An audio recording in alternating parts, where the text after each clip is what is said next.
Well, here with me now is the UK-based Brazilian scientist Erica Berenguer, who studies the effects of the fire in the Amazon region.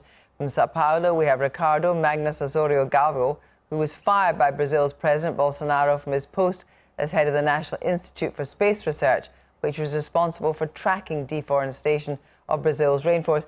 Good evening to you both. Ricardo Galvo, what actually happened to you when you were sacked? Why were you sacked? Well, when President Bolsonaro had made a very strong accusation with respect to our data on deforestation, I immediately recognized that I had to stoutly counterattack, because he was not only dismissing our data, but he was making a very strong assail to the Brazilian science. And then, because of my response, he decided to sack me from the position I had at INPE. So is anyone giving him truthful science now that you've gone? Is anyone telling him the truth now? I'm sorry, I did not quite understand you. Could you repeat it, please? So do you think anyone is telling him what's happening for real now, or has he made sure that he doesn't hear those kind of statistics anymore? Sorry, I could not understand. Don't worry, again. I'm going to go to my guest in the studio. Erica, why, have there been these exponential increases in the fires? So fire is the end process of deforestation. The way deforestation works in the Amazon is that first an area is chopped down, it's let to dry during the first few months of the dry season, and then it's set on fire. That's how it works. So fire doesn't naturally occur in the Amazon.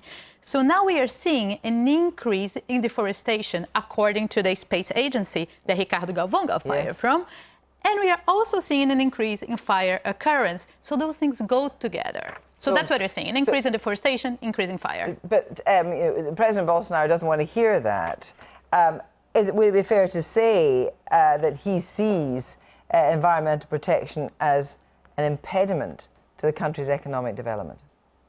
Of course, Brazil needs to be developed. Of course, and places where I come from Rio, I'm Brazilian, we have human development indexes similar to Europe, while the Amazon have those similar or very poor countries in Africa. So of course the Amazon needs to be developed for its people.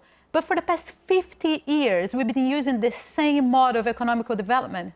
And it's not working, because if it had worked, we'd have been seeing the levels of development in the region, the low levels that we have right now. So we need a new development strategy. Clearly, just deforesting for primary products like beef, like cattle and soy, it's not working. So when it comes to arguing whether this is an issue for Brazil alone, for its part of the Amazon, or whether this is a global issue, what do ordinary Brazilians think?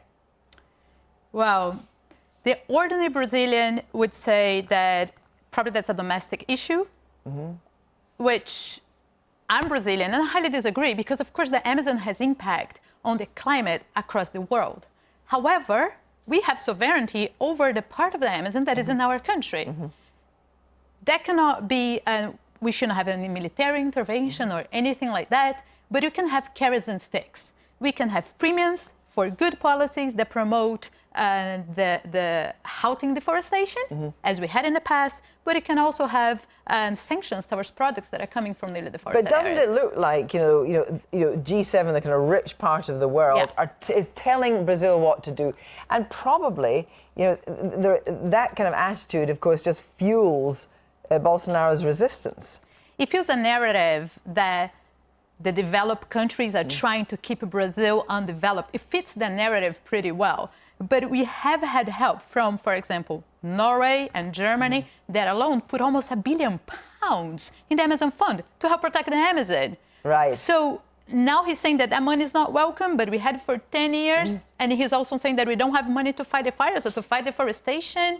So it's a war on narratives. That's how I see it. Well, let's go back to Ricardo. Ricardo, do you think that this is an issue for Brazil itself, a sovereign issue for Brazil itself to solve, or is it a global issue for international leaders to solve? Oh, this is certainly an international issue. However, that has to be treated with, in a sensible way. Obviously, the sovereignty of Brazil over the Amazon and of the other countries over the Amazon cannot be questioned. However, the problem is very serious, affects the whole humanity.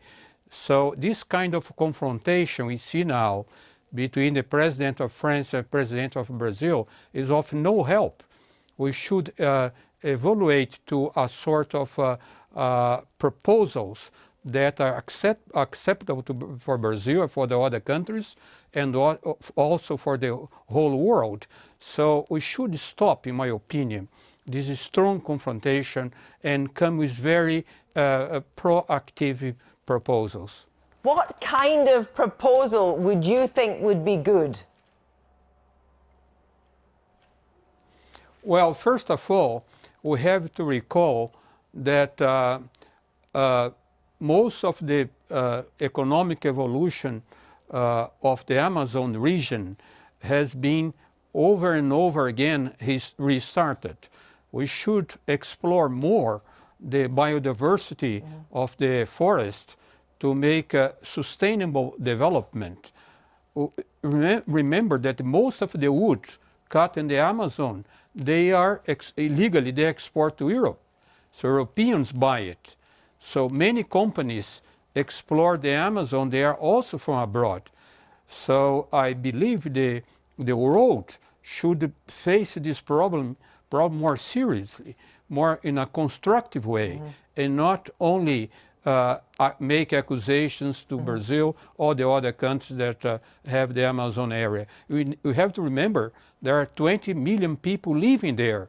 You cannot just tell them, stay where you are and do nothing. Thank you. Finally, Erica, President Bolsonaro says that he's making a concerted effort this month to deal with the environmental issues. Then he's going to make a concerted effort next month. Is there a way to get to his heart, do you think? Not over the Amazon, I think. I think the Amazon has been a key part of his electorate in terms of having a very anti-environment agenda. Well, during campaign, he argued about extinguishing the environmental ministry, for example.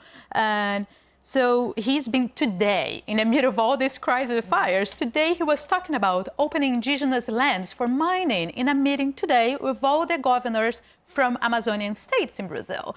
So clearly, it's a pretty hard issue, but I think that Brazil do listen to the international outcry, to the international opinion, and maybe sanctions to primary products coming from the Amazon and premiums as well for those that are not coming from deforestation areas. I think that can work. Thank you both very much indeed.